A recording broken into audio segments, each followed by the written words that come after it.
Hello everyone. मैं रवि एक बार फिर आप सभी का स्वागत करता हूं टारगेट सेमेस्टर के ऑनलाइन प्लेटफॉर्म। जैसे कि बॉटनी का हम लोग पीवाईक्यू सॉल्व कर रहे थे यूनिट वाइज करके, ठीक है। जिसमें से यूनिट नंबर 1 से लेकर यूनिट नंबर 7 तक हम लोग सारे यूनिट को पीवाईक्यू के फॉर्म में, क्वेश्चन के फॉर्म में सारे एमसीक्यू को सॉल्व कर लिए, ठीक है।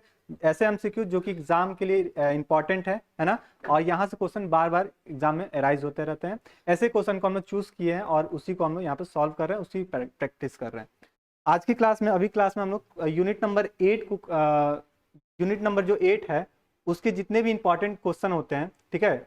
वो पॉलन ग्रेन है ना, पॉलन ग्रेन वाला जो यूनिट है, पॉलन के टॉपिक से जो भी इंपॉर्टेंट क्वेश्चन होगा वो सारे इंपॉर्टेंट क्वेश्चन को हम यहाँ पे सॉल्व करेंगे। साथ ही साथ ये भी देखेंगे इसके पीछे कॉन्सेप्ट क्या है, ठीक है।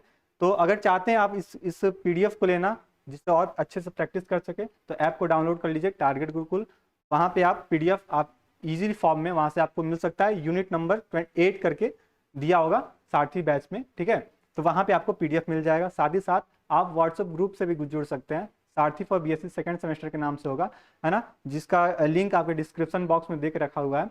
यहाँ इस ग्रुप में आपको एग्जाम के रिगार्डिंग जो भी इंपॉर्टेंट अपडेट्स होते रहते हैं, ये सारे अपडेट्स आपको मिलते रहेंगे, चाहे वो बॉटनी, जूलॉजी, फिजिक्स, केमिस्ट्री, सारे मतलब बीएससी में जितने क्लासेस सब्जेक्ट है वो सारे अपडेट इस ग्रुप से आपको मिलते रहते हैं, ठीक है। चलिए क्लास को स्टार्ट करते हैं। इस क्लास में जो भी 30 क्वेश्चन दिए रहेंगे, ऑलमोस्ट इस 30 क्वेश्चन को सॉल्व करेंगे। साथ ही साथ आप अपना भी एनालिसिस करते चलेंगे कि मेरा कितने क्वेश्चन करेक्ट हो चुके हैं। साथ ही साथ जब क्लास ओवर हो जाएगा ना, तो ये आप कमेंट बॉक्स में आप हमको इन्फॉर्म कर देंगे, सर 30 में से इतने मेरे क्वेश्चन करेक्ट हो चुके हैं, ठीक है। तो चलिए टाइम को बिना वेस्ट किए क्लास को स्टार्ट करते हैं, क्वेश्चन को सॉल्व करते हुए चलते हैं, ठीक है। अब हम लोग के पास ज़्यादा समय भी बचा नहीं है क्योंकि कल एग्जाम भी है अपना बॉटनी का, ठीक है। देखिए पहला क्वेश्चन क्या देकर रखा हुआ है अपने पास। In if cotyledons are the brought above the soil the germination is.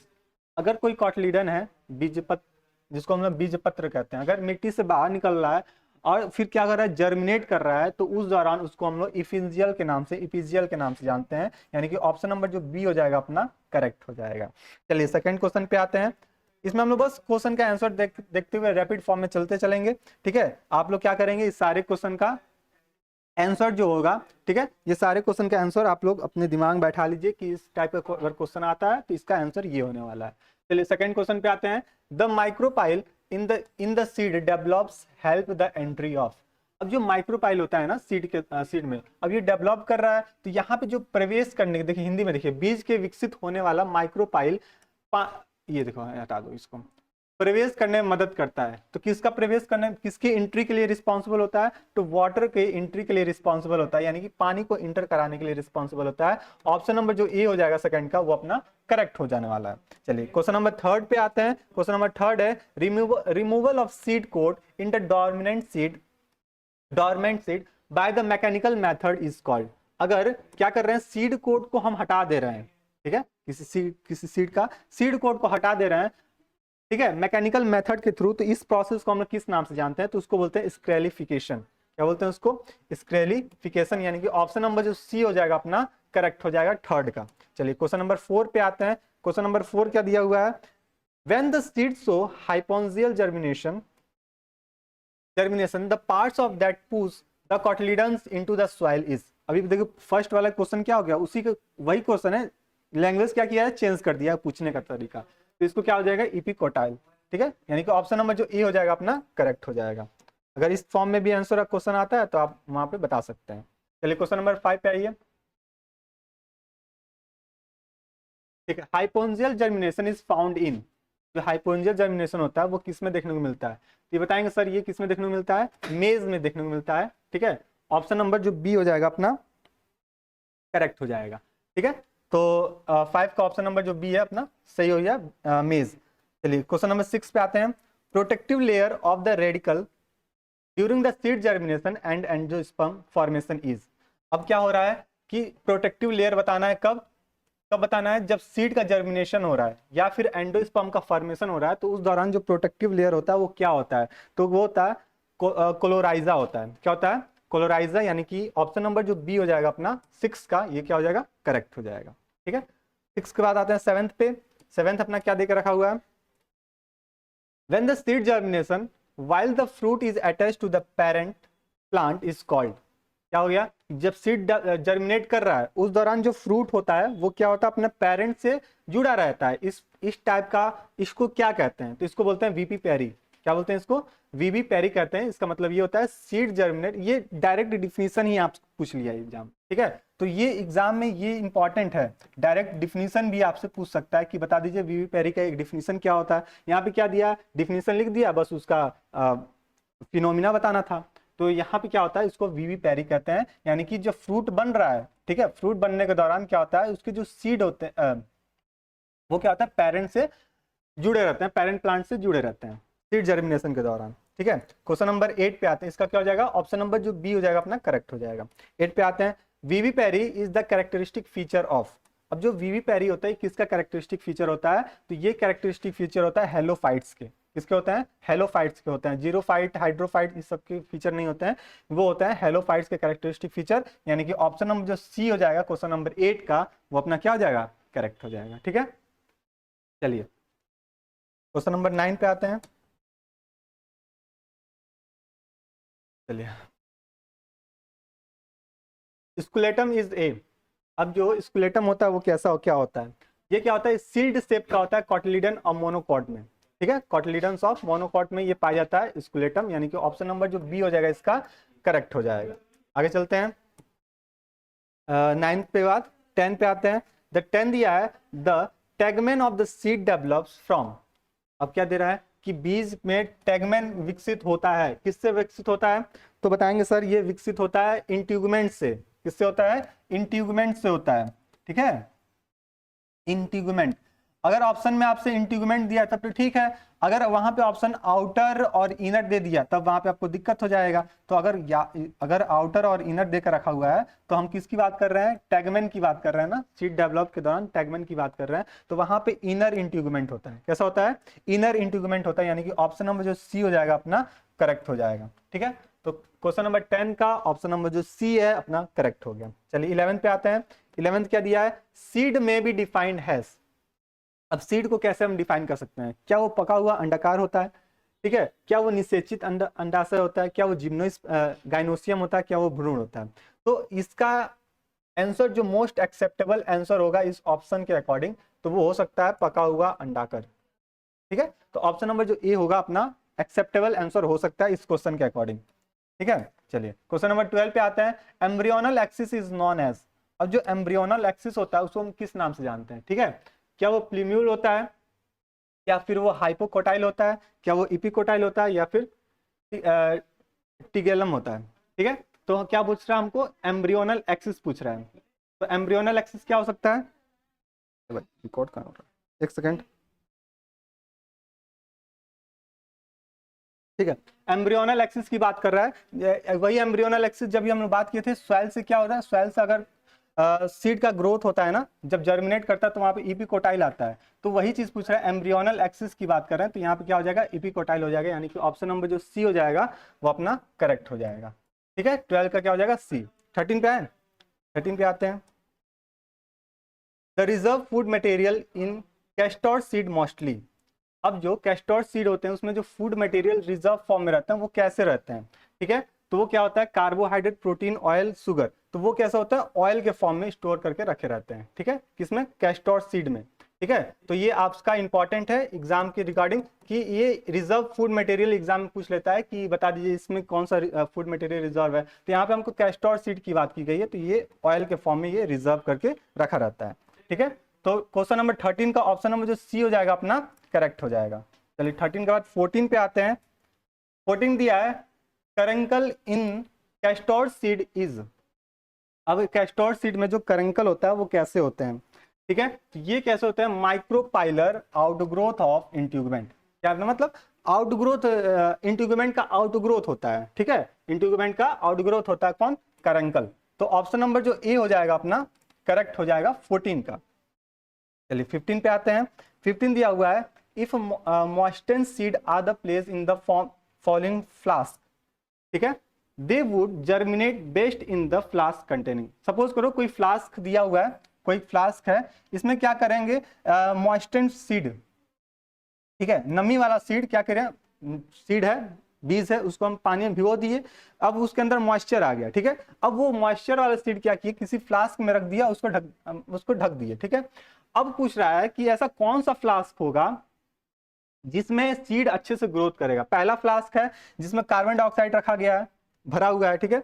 दूसरा फ्लास्क है जिसमें ऑक्सीजन रखा गया, भरा गया है। तीसरा फ्लास्क उसमें नाइट्रोजन भरा गया है, और चौथा फ्लास्क है जिसमें वाटर भरा गया है। यानी कि मेरे पास 4 फ्लास्क कंटेनर हैं, फ्लास्क हैं, ठीक है। अब ये चारों फ्लास्क में अलग अलग चीज मटेरियल भरे हुए हैं। पहले में कार्बन डाइऑक्साइड रखा हुआ है, दूसरे में ऑक्सीजन, तीसरे में वाटर, नाइट्रोजन, फिर वाटर। अब इसमें से पूछ रहा है जो मॉइस्चर फॉर्म में जो सीड है ना, वो किस में अच्छे से ग्रोथ करेगा। तो आपको पता है जो प्लांट होते हैं वो ब्रीदिंग के दौरान कौन सा गैस लेते हैं, कार्बन डाइऑक्साइड लेते हैं, ऑक्सीजन तो लेते नहीं है। तो जब उनको प्रॉपर अमाउंट में कार्बन डाइऑक्साइड मिलेगा तो क्या करेंगे, प्रॉपर अमाउंट में ग्रोथ करेंगे।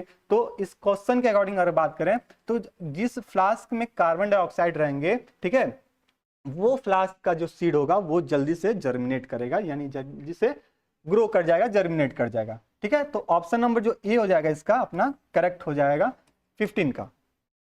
चलिए, आई होप यहां तक कोई डाउट नहीं होगा आप लोग का। 16 पे आते हैं। Vivipary in the plant means.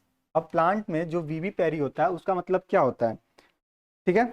अभी हम लोग बात करके आए वीवी पेरी का, यानी कि ऐसा जर्मिनेशन हो रहा है सीड का, ठीक है, inside the fruits while the stills on the parent tree. अब सीड का जर्मिनेशन हो रहा है फ्रूट में, लेकिन वो किससे जुड़े हुए हैं, पेरेंट से जुड़े हुए हैं। तो यानी कि इसी को हम क्या कहते हैं, वीवी पेरी कहते हैं। इसी को क्या कहते हैं हम लोग, वीवी पेरी कहते हैं। यानी कि क्वेश्चन नंबर 16 का ऑप्शन नंबर जो डी हो जाएगा अपना करेक्ट हो जाने वाला है। यानी कि फल के अंदर बीज का अंकुर, जबकि यह अभी तक मूल पेड़ से लगा हुआ था, पेरेंट से लगा हुआ था। चलिए आगे चलते हैं, 17 पे आते हैं। 17 अपने पास क्या दिया हुआ है कि the plant whose seed are known to have the longest viability period is. अब क्या पूछ रहा है, वायबिलिटी। वायबिलिटी का मतलब क्या होता है, जो लंबे समय तक, लंबे अवधि तक वो इन्वायरमेंट में रह सके, ठीक है। तो यही पूछ रहा है कि इसमें से कौन सा ऐसा एग्जाम्पल होगा जिसका वायबिलिटी पीरियड सबसे लंबा होगा। तो जो इंडियन लोटस होते हैं,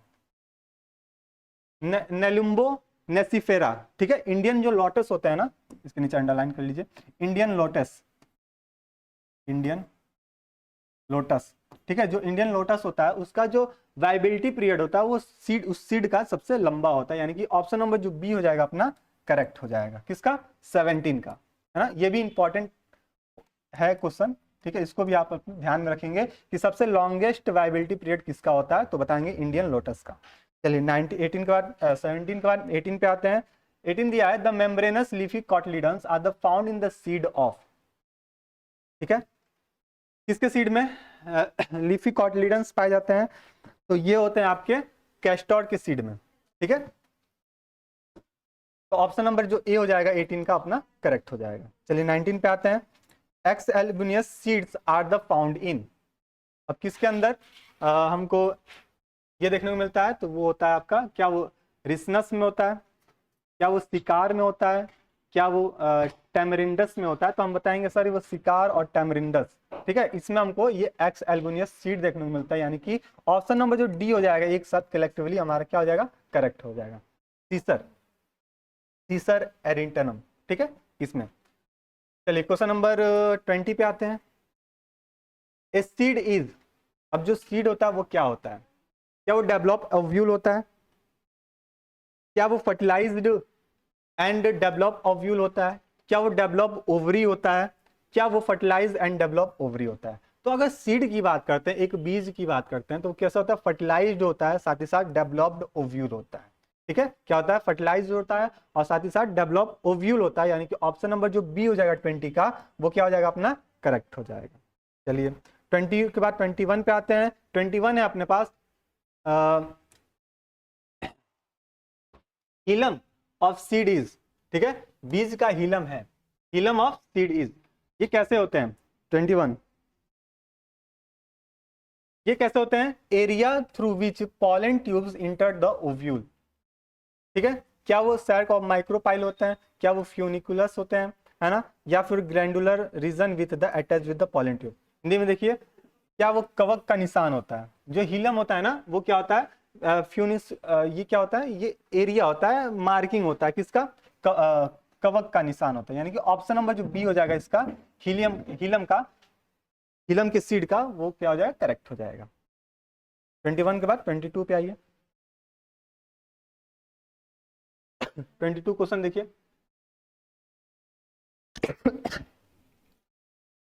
टिगेलम इज, अब टिगेलम क्या होता है, क्या वो एम्ब्रियोनल एक्सिस होता है, क्या वो एम्ब्रियोनल एक्सिस होता है, क्या वो एम्ब्रियोनल रूट होता है, क्या वो एम्ब्रियोनल सूट होता है, क्या वो एम्ब्रियोनल लीफी होता है। तो टिगेलम क्या बात बताइए, ठीक है, 1 सेकंड दीजिए, इसका आंसर बताइए तब तक।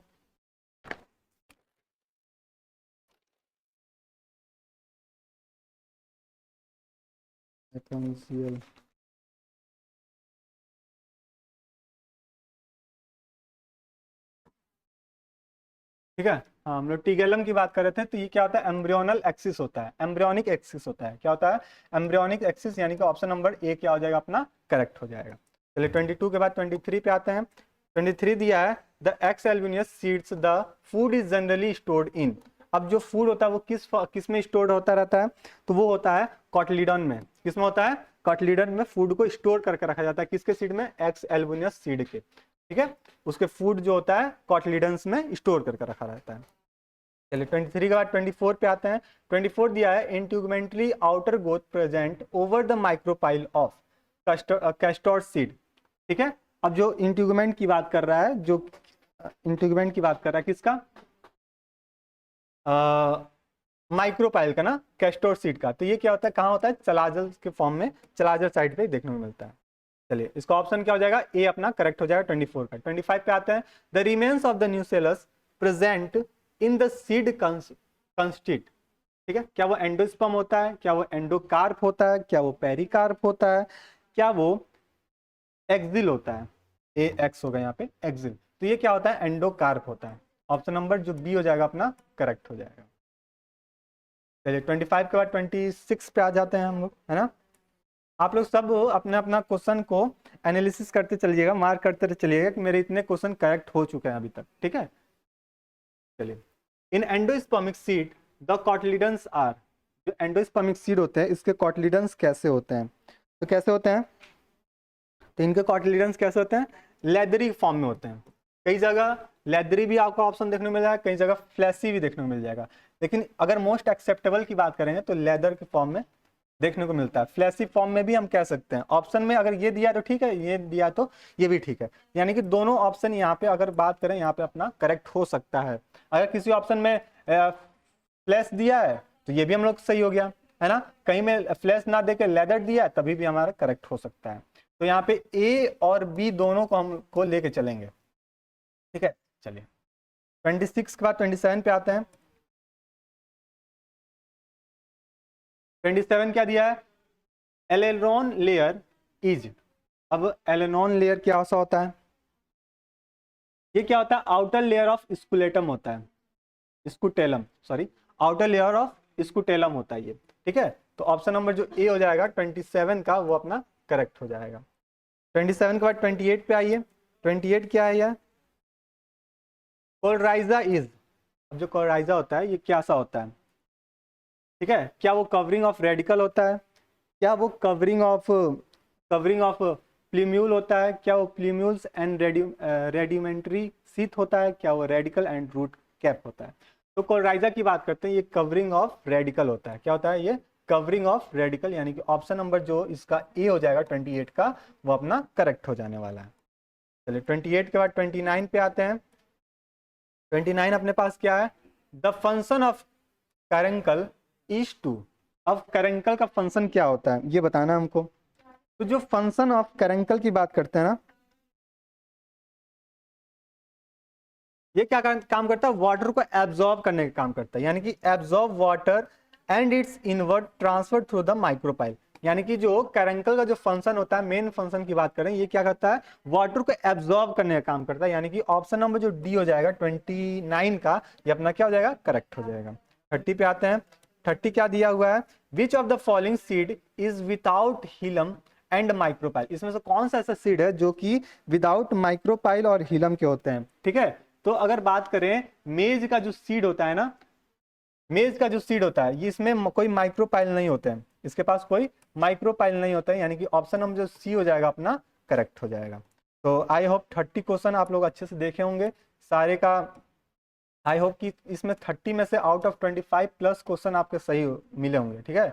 अब जिनका, अब आप लोग एनालिसिस कर लीजिए अब मेरा कितना क्वेश्चन सही हुआ है, और फिर आप कमेंट में बता दीजिए कि सर मेरे इतने क्वेश्चन 30 आउट ऑफ 30 इतने क्वेश्चन करेक्ट हो गए हैं। अगर चाहते हैं इस पीडीएफ को लेना तो ऐप को डाउनलोड कर लीजिए, वहाँ पे आप इसको बॉटनी वाले सेक्शन में जैसे जाएंगे सारथी बैच पे, तो वहाँ पे आपको पीडीएफ मिल जाएगा यूनिट वाइज करके, ठीक है। और ग्रुप से जुड़ना है तो सारथी फॉर बीएससी सेकंड सेमेस्टर के नाम से व्हाट्सअप ग्रुप है, जो कि डिस्क्रिप्शन में आपका लिंक दिया गया है, आप इसको ज्वाइन कर लीजिए, जहाँ पे इंपॉर्टेंट अपडेट आपको मिलते रहेंगे, ठीक है। तो चलिए ये रहा आपका 8 यूनिट का पूरा वीडियो। इससे पहले जो भी 1 से 7 तक का यूनिट था उसका सारे PYQ आपको इसी चैनल के प्लेलिस्ट में मिल जाएगा, उसको आप लोग देख लीजिए, ठीक है। तब चलिए सबके लिए सबको बेस्ट ऑफ लक एग्जाम के लिए, कल आपका एग्जाम है, ठीक है। फिर मिलते हैं, धन्यवाद।